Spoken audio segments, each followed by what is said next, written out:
Hello and welcome to another Fireside Chat with Melissa Jeanette Shea. I'm one of the principals of MBH and I am accompanied by one of our other principals of MBH, and we happen to be at the 2022 conference here in the Lakeside District in the United Kingdom.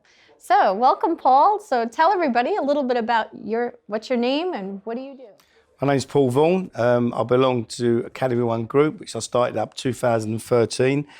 The company's a football academy, and it sets up education for young people between 16 and 18. They delivered BTEC sports in level 1s and level 2s and level 3s. We've now do apprenticeships and traineeships, and now we've sort of like moved on to investing in football clubs and things like that. We've been part of the MBH Group, I think, 2020. And, you know, we're moving on quite slowly and learning all the ropes of belonging to a PLC company. Yeah. So you said you started in 2013? Yes, yeah. So you've had at least, 9 years? Yeah, well, the company's had a turnover from when I first started. I started the company just selling footballs and T-shirts to make cash flow and all that sort of stuff that people were doing. And the company's in, you know, my accountant one day, when I turned me $100,000, my first 100,000 in a year, right. Sort of like, it was, to do 6 figures, it was incredible. But now we're sort of like, we're hitting like 4 million a year. And so in 7 years, so we had a growth. And we employ up to 30 or 40 staff full time now.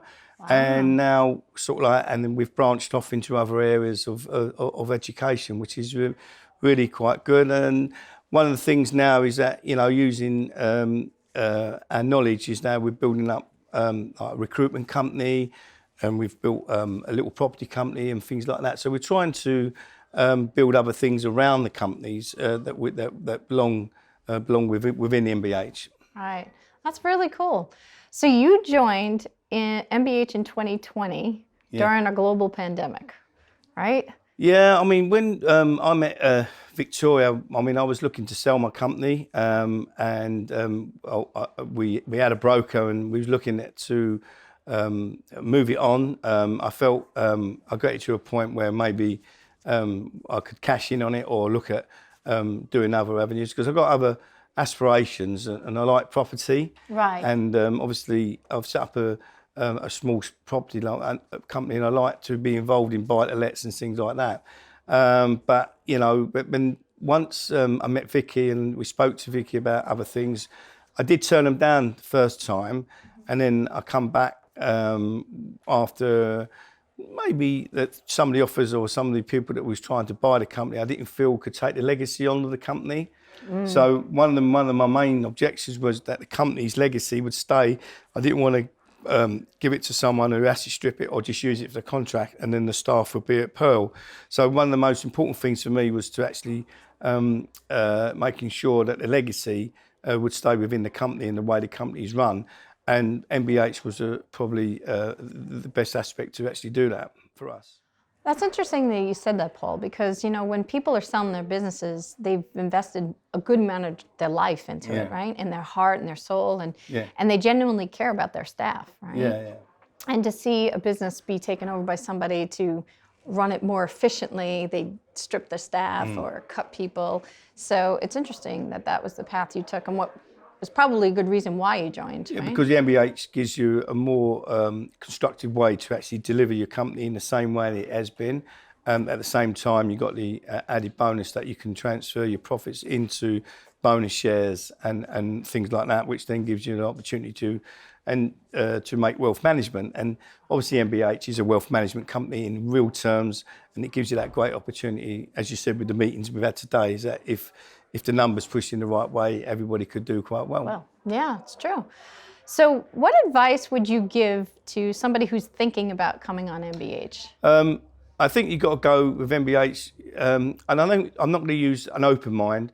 You've got to go with a strict mind, and you've got to get through the barriers of audit. You've got to get through the barriers of the management structure of MBH, and you've got to get through the barriers that, remember, even though you've given your company to MBH, technically, even though they're charging your company money, it's not your money to give back. So if there's a management fee to pay back or whatever, technically MBH are just revolving their capital. So people get the obviously you can hear that when you get a deal audit or your management fees rise because of your profit taking. But the long game is that if you've got the right deal for you and you got whether it's a bonds or a share offer, and you can feel that you're comfortable with that deal, and you've got a plan to get out and sell your shares or cash your bond.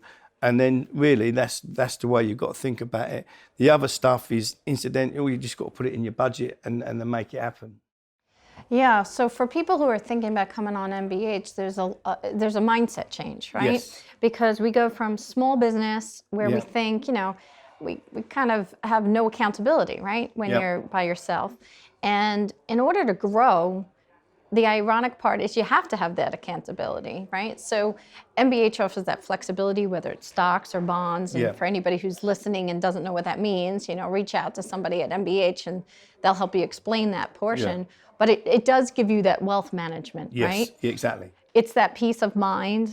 For myself, I have 8 children. I know I have a herd, right? But I have 3 that are special needs that will be dependent financially on me for the rest of their lives, and I may not be here for the rest of their lives, So that's the plan, at least, right? So MBH gives me a platform to help take care of my children long after I'm gone in a better quality of life. And I look at the same. I've got my oldest boy. He's diagnosed with MS. Oh. So at the end of the day, he's at 31, and this would give him a platform to have some sort of wealth management for them to go forward. So the longevity for me is making sure that. Because I'm quite family oriented, I can't get the word out. Orientated, but one of the main things is that if you've got a safety net, that I think if your company's in trouble, because you've got the bigger brother, I think there's an element that MBH would or can bail you out quite quickly. Yeah. How they do that, but there is that chance as well. It's that safety and the support too that's there. So I think and for those that are interested, talking to principals like yourself and some of the people that have been on the Fireside chat, it's just all of us join for different various reasons. And I think, like you said, longevity and family wealth is a good reason why. So and then what would you say to someone who is thinking about investing in our stocks or bonds or in the business itself? So it's a new area for me. So to actually try and advise someone to invest their money into something that I'm still learning it would be not a difficult avenue for me. But one thing I would say to them is that if the market growth is right and they feel that the money is safe, and obviously the stocks are going to be growing, and the amount of investment globally that MBH is going to go into, I think the long game is that an investor could feel quite comfortable that his money or her money could be safe. Right. It is interesting the footprint that we've gone through, right? So it started out in the UK and to see expand to Spain, the US, Australia, Sydney, New Zealand, and now Canada. It's just a really global reach of a company. Yeah, and I think the demographic of the company is changing all the time with the different sort of variants of companies they've got involved. And so sort of like that, with the education vertical that we're in, you can see a growth.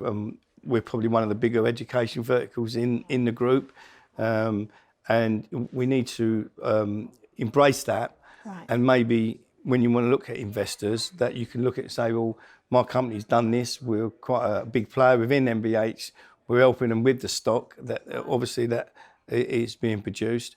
Then maybe that could then entice them to invest. Yeah, it's true. That diversity also keeps the stability, as we were learning in our conference today. And one other thing I'd say with the construction side of it is that with the even with what's happening around the world, right? Eventually, contracts that will be given to rebuild. Right. I know it's a sad effects that we're in, but eventually, if there is an upside, there's the companies and there will be building, there'll be contracts. Maybe MBH will have construction companies that are involved in that, which then will help the company go forward. Yeah, it's absolutely true. Well, Paul Vaughan, thank you so much for joining us on this episode of Fireside Chat. And for those that have joined us today, I hope you learned a little bit more about the principles. If you're thinking about joining MBH, reach out to us. If you're a small business owner and want to expand, feel frustrated that you have no way to pass on the legacy, these are really great reasons to join us. But thank you for joining us on this episode. I'm your host, Melissa Jeanette Shea, and we are by a real fireside chat. Yay! So thank you so much, and we'll see you on the next episode.